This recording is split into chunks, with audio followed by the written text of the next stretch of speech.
The Las Vegas Raiders failed to get a franchise quarterback in today's mock draft, which is a realistic possibility after a pointless win over the Jacksonville Jaguars. So what I wanted to do here on today's show is do a mock draft. And funny enough, Shedeur, Sanders, Cam Ward, they go off the board before the Raiders. And I think what you're going to see on today's show is a draft that could happen for the Silver and Black. Because of that win, you're going to potentially lose out on a franchise quarterback. So the way that I want everybody to think of the mock draft that you're about to see, Aiden O'Connell is the projected starting quarterback for the Las Vegas Raiders if this mock draft ends up going down. Here's the thing, though. I've been getting asked a lot. More mock drafts, more draft content, Mitch, and I want you to join the Raiders Report, join the nation, and hit that subscribe button for more mock drafts. The cool part about mocks is there's going to be a lot of different things that happen, and so much changes from now to January, to February, to free agency,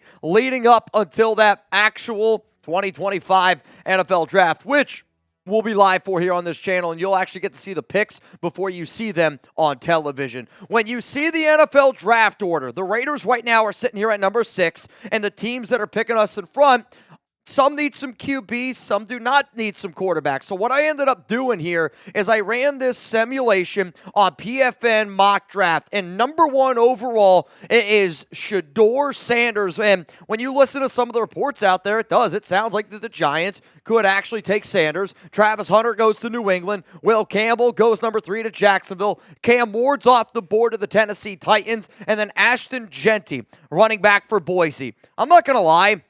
Not having the opportunity to get Sanders, Hunter, Cam Ward, or even Jeanty at this point for us, it does stink a lot. But you know what I did here? I go, okay, if we're in this situation, what's the thing that I think that the Raiders are going to do? And what's the situation that Tom Telesco would do? To me, Tom Telesco would go with best player available like he did for Brock Bowers and like he did for Jackson Powers Johnson, which is exactly what I did here. I'm going to go with Abdul Carter, who is an edge rusher from Penn State. Think of him as a replacement for Malcolm Kuntz. Has Tyree Wilson taken the next step? Yes, he has. I hope that the Raiders bring back Kayvon Chase and add a little bit of depth. But you put Max Crosby and Abdul Carter next to each other, watch how great this defensive end group's going to be for the Raiders, and watch how many sacks that this team ends up going out and getting. So let's just play a game here. This is going to be the pinned comment here on today's show. If Sanders and Ward are picked, they're off the board. You didn't pick anybody up in free agency because you said, I'm going all in during the NFL Draft. Should the Raiders go best player available? Give me a Y for yes and for no. My answer is going to be after this YouTube ad break, but based on, I think, a lot of the things that I've already said in this video, I think you guys already know where I'm going to go. If you're the Raiders and you can't get a quarterback, yes, you have so many holes that need to be able to be filled, giggity, on the offensive side of the football and on the defensive side of the football, where you have to go best player available. Let's keep it moving here in our mock draft. I ended up going with an edge rusher and Abdul Carter, which I'm not going to lie to y'all. If you would have told me that an edge would be my first pick in this year's draft a week ago, I would have told you to go F yourself. So let's look at round 2 now at pick number 37. I'm going to go with another player that I think it's best player available, and it's Jihad Campbell. When you go back and you watch the Raiders report about a month ago, we talk about a report from Hondo Carpenter illustrating that quarterback, offensive line, and linebacker are big positions that the Raiders are targeting in the draft. To me, Jihad Campbell is the best linebacker in this year's class. Great overall athlete. I think if you have certain pieces that the Raiders have right now, obviously this coaching staff can change a lot, but Campbell is a firecracker. He is a sideline-to-sideline linebacker, and for the Silver and Black, you need to figure out a way to replace Robert Spillane. You need to figure out a way to replace Divine Diablo, who were both free agents, and I'm hoping that Las Vegas brings back Spillane. I know that a lot of people want Spillane to be back. I want him to be back as well, the green dot. But in terms of Diablo, you got to give him his flowers. He's been playing better down the stretch of the season. I do think, though, that Jihad Campbell would be a great replacement for Divine Diablo. So I went Abdul Carter and Jihad Campbell, back-to-back defensive players. I'm not going to lie to you. Two really solid dudes, but I really wanted to go with more offense, and it kind of pains me a little bit that I've been unable to do that. So here in round 3 at pick 67, I'm going to go with the best wide receiver that was available to me on the board, and I always like to just switch it up from time to time. In my last mock draft that I did, I took Kyron Lacy. Not going to lie, I think Kyron Lacy is a better talent than Jaden Higgins, though I think Jaden Higgins has got his head strapped on a little bit better, and it's a little bit more on the straight and narrow than Kyron. That's a different story. But with 87 catches, close to 1,200 yards for the Cyclones at 6'4", 210 pounds, I think the Raiders need another player that you can add to the outside as that Devontae Adams replacement. Jacoby Myers is a dog. Brock Bowers is a dog. And then you have a few other pieces there, like Trey Tucker's got some good speed. Michael Mayer, you're hoping to get him involved a little bit more. But the Raiders will need another pass catcher. And I think Jaden Higgins, a young player who shows you the ability to play on the outside, because Jacoby can play on the outside, but he's also a big slot. Trey Tucker can stretch the field, but he's better in the slot. Brock Bowers, he can do a bunch of things. The Raiders need a true outside receiver, and at 6'4", Jaden Higgins is exactly what I got here. So we got edge, linebacker, wide receiver. Let's go to the other third-round pick here, which is technically from the Devontae Adams trade. And there was a lot of different options that I could have gone here, and the theme, I guess, of this draft is going best player available, though I've watched some tape on Denzel Burke. He's a cornerback from Ohio State. There's some people that like him. There's some other people that maybe aren't sold on him as much. But at 6'1", 193 pounds, he does have a lot of athletic build. So why did I go with Burke? Nate Hobbs is a free agent. Jack Jones has been trash on every team that hasn't had Antonio Pearson. I don't know if Jack Jones is going to be back. DeCamerion Richardson has looked like a rookie. I know that Ja'Cory Bennett looked like a rookie last season and played much better this season, but Bennett also ended the season on IR. The Raiders have a lot, and I mean a lot of different pieces. And if the offseason's going to go the way that I think it's going to go, I wouldn't surprise me at all if the Raiders are unsure in their ability to get a quarterback, if they try to spend a little bit more money on the offensive side of the football, maybe in free agency, and then concentrate a little bit on defense. But then again, so many things can change. Coming up, my 4th-round pick in this mock draft. And the 4th-round pick is one that I've had a few people here at the office kind of chuckle about, and I think it's going to be the pick that gets the most conversation from this mock draft here. Before I tell you who I ended up picking in the 4th round, today's show sponsor is Prize Picks. I love Prize Picks. Chugs loves Prize Picks, and I'm telling you right now, during the holiday season, we got Picksmas. And if you haven't already gotten started, go to prizepicks.com/CLNS. Just make sure that you use code CLNS because Prize Picks is here to make everything a little bit better this holiday season. You pick more, you pick less. It's really that simple. Join now because this holiday season, Prize Picks is giving away 2 free picks in December, and they're giving away $30+ million in rewards during Picksmas. Download the app today. Use code CLNS. Get $50 instantly after you play your first $5 lineup. Sign up today and get $50 instantly when you play $5. You don't even need to win to receive the $50 bonus. It's guaranteed. Download the app today. Use code CLNS. Get $50 instantly after you play your first $5 lineup. Prize Picks. Run your game. I love Prize Picks because it gives me something to root for during a Raiders game. And if you're going to watch the Raiders against Saints, here's a lineup that Chugs and I threw together for today's show. Brock Bowers, more. Aiden throws the ball a lot, so give me the more there. Blake Grupe's going to kick a field goal. And Foster Moreau, a little bit of a revenge game. Give me the 1.5 receptions on that. I'm taking a lot of more, which sounds just like the ultimate pause, but the ultimate pause is if you don't get started with Prize Picks. Let's go now to round 4. I got 3 defensive players, 1 offensive player. So I did do something that's a little bit of a reach in terms of what I personally would do,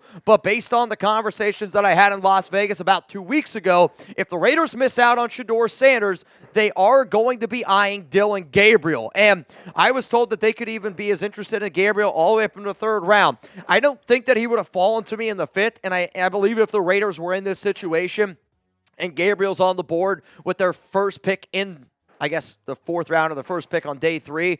Watch for them to look at the quarterback out of Oregon. What I was told is this, and I know it shocked me too because typically Telesco likes bigger quarterbacks, but the Raiders want a QB that has been in a system that has shown that he can get better and better and better. I put out a video on the Raiders draft plans looking at Shedeur, looking at Dillon Gabriel, so you can go check it out. It's already on the channel, but Dillon Gabriel is a tiny QB. I know it says 5'11". It's a generous 5'11". So do you want the Raiders to draft Dillon Gabriel? If you're like, yeah, Mitch, I'm on board for that plan, but I want you to draft him in round 4, type D for draft. If you're like, dude, I do not want Dillon Gabriel.